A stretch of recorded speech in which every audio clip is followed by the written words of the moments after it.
Welcome to Monologues by Hassie, where I'm going to be dropping unsolicited brain dumps from the depths of my grey matter. I'll talk about life, money, society, and self-development, plus whatever else lies up there, whilst hopefully not getting cancelled in the process.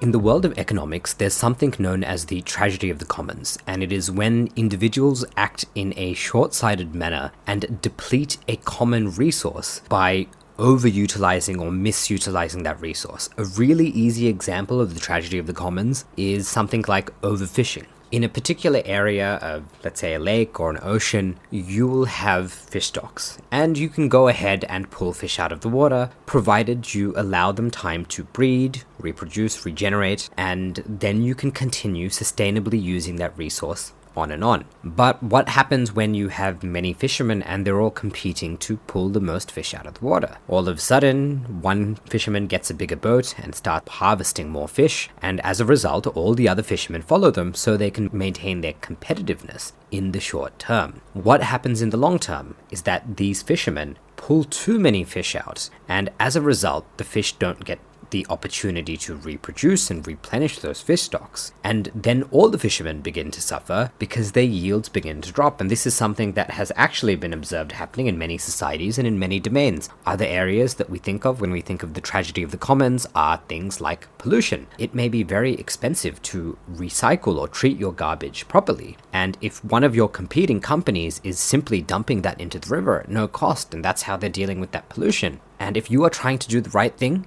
then you are going to be at an economic disadvantage, provided your partner can pollute for free. And as a result of this, you suffer. And so what do? You also start polluting the river, because that's the best thing to do. And in human societies, we've found ways of dealing with this before you get to a situation where you've polluted the river, where you've destroyed the common resource, where you've overfished your oceans or your lakes. We've built mechanisms to prevent this from happening by maybe limiting the catch you can take, having rules of when you can fish and how much you can fish and the types of fish and the size of fish. We have all these rules designed to prevent us from over-exploiting common resources to the point where they cannot be recovered, which is when we have an over-polluted river or depleted fish stocks, which ultimately hurts everyone who is using those common resources to generate a profit. So it's very important that we maintain the tragedy of the commons. But one thing I want to talk about in today's episode is the tragedy of the political commons, which is something that I noticed a mere few weeks ago when I was taking my own political action and getting word out there about a bill that was trying to be passed in Australia,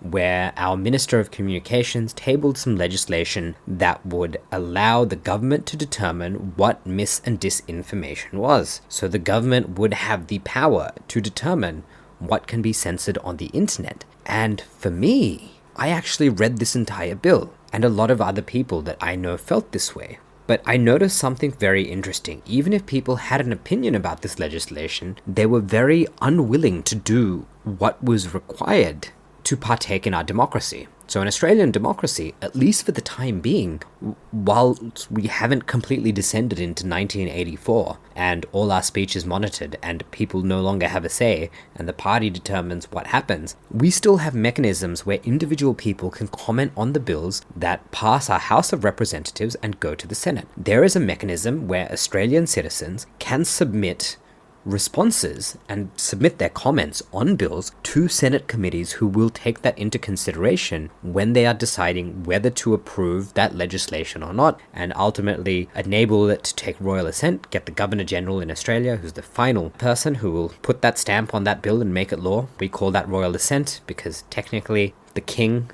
approves everything. At the end of the day, even though they don't actually decide what happens, the Governor General will rubber stamp on that behalf, but it's the Senate who makes the decision whether a bill will go to the point of royal assent. And we still have the mechanism in Australia where people can take action to comment on bills they don't like. But one thing, as I said, I mentioned there were many people who were against this legislation, but very few people I know took the action to do anything. And this is a situation where you have the tragedy of the commons, because rather than, if you imagine in this case, the common resource is not the fish stocks, it's not the forest, it's not the clean river. The common resource is the fact that we have a democracy that enables us to speak freely. It allows us to debate things. It allows us to criticize our governments. It allows me to criticize my minister when I believe something is wrong. And this legislation, had it been passed, would, or if it does get passed, either in this iteration or in some future iteration, would restrict Australians' abilities to speak freely. And so I spoke up about that. I let people know. I also created a website called www.stopthebill.com.au,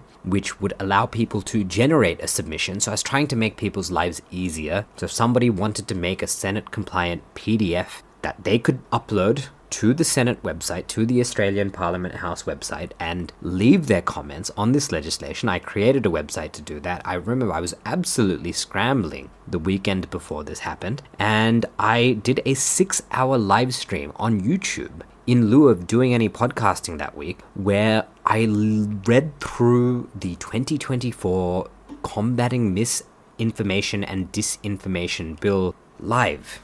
I literally sat in front of a camera for 6 hours in my hotel room reading this legislation because I thought this was a very important thing to do, because I know that the people who want to pass this legislation will always make the comment that those who are opposing it are uninformed, they don't understand its true intention, they haven't read it, they're uneducated, they're stupid. But I said, no, well, you know what? I can read this. I'm a layperson. I'm a citizen of Australia. And if I can't read this legislation, then there's something very wrong with it. And so I read the legislation and I raised the points that I had where I thought it was dangerous. And so for me, I expended all this energy creating this website, this PDF generator, which helps makes people's lives easier when they're submitting a Senate submission. I did this 6-hour live stream. I did a lot of advocacy on X and on my podcast LinkedIn. And I just let people know that, hey, this is a problem. This is something that your politicians are trying to do. And what I was trying to do is protect the common resource. But there were people who held similar opinions to me, who held an opinion that this is futile,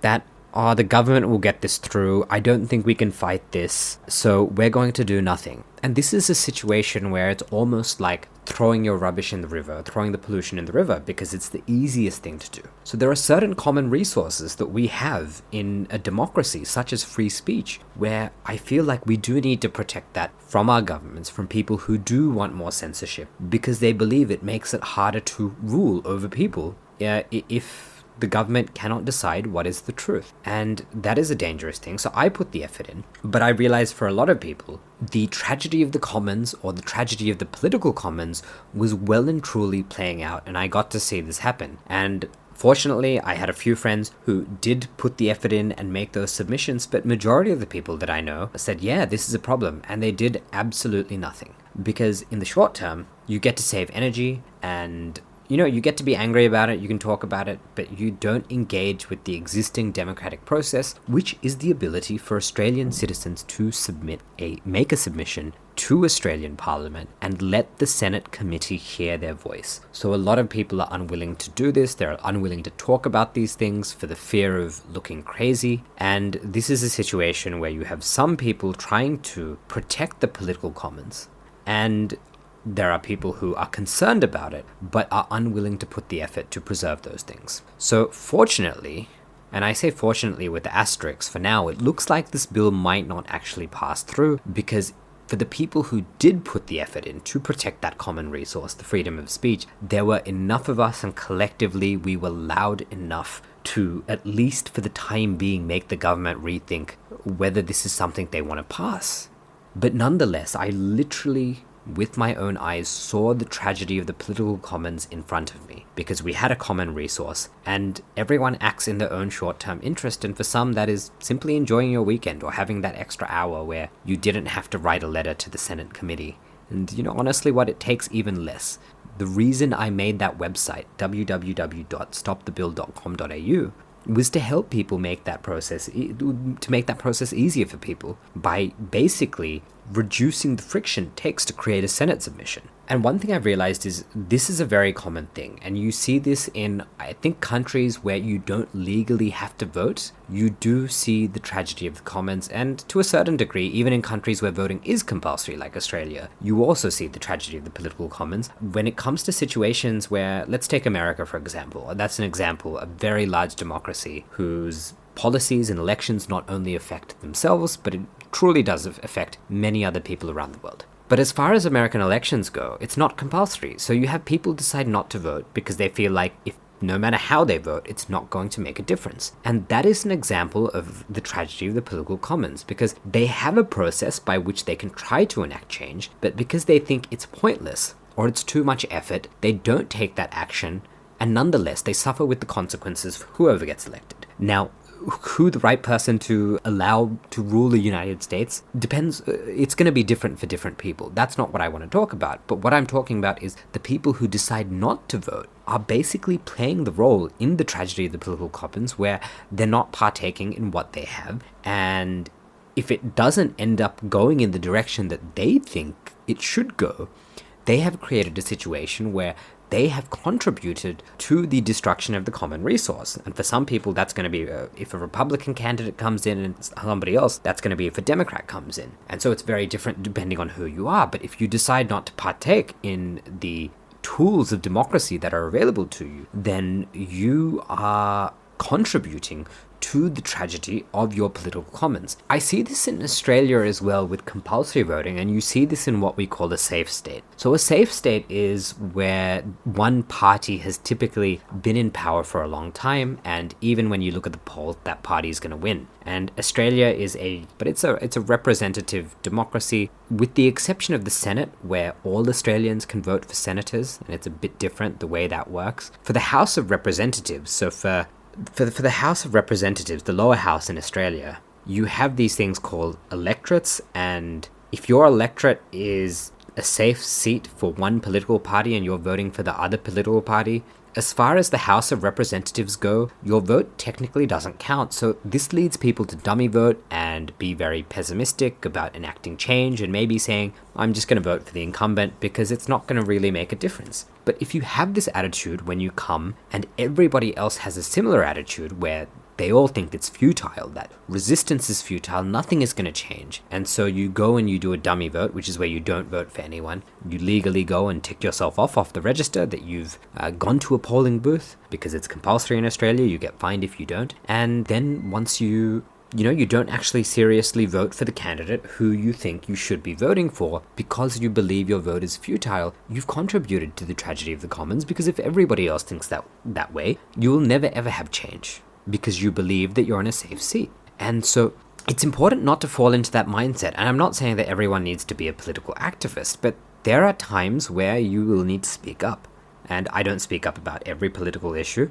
And sometimes I will openly say not every political issue concerns me, or I'm not concerned about those issues. But with something as simple as free speech, that is a tremendous political common that I think a lot of people take for granted. So when we do have the option to protect it, we should. So that's really what I wanted to talk about in this episode. How I witnessed the tragedy of the commons, something that I've been taught in economics classes about resources like wood or fish or the cleanliness of the rivers or the airs that surround us. But we don't think about the tragedy of the commons when we think about the democracy, the amazing things we have in Western democracies. Again, not to say they're perfect, but we do have these very amazing features of Western democracy, such as free speech, that are our political commons. So what I'm saying is that collectively, we should work to protect these things. And here's the thing, with something like free speech, I'm not just protecting my own right to have an opinion, I'm protecting other people's rights to have opinions that I do not necessarily like. And even though I don't like those opinions, I still believe people have the right to hold them, and that is a fundamental part of a good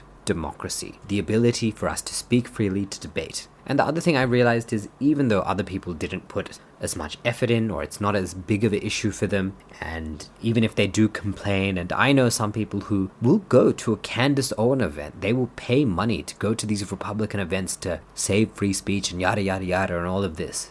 But when push comes to shove, when they had something they could do in their own democracy, they refused to do it. And so this is a situation where I think it's a bit sad, because there's a lot of people who are resorting to path of least resistance, which is what we do as humans, but as a result, they are contributing to the pollution of our political commons. So I'm going to end this episode there, and to all of you listening to this, I wish you great success on all your endeavors.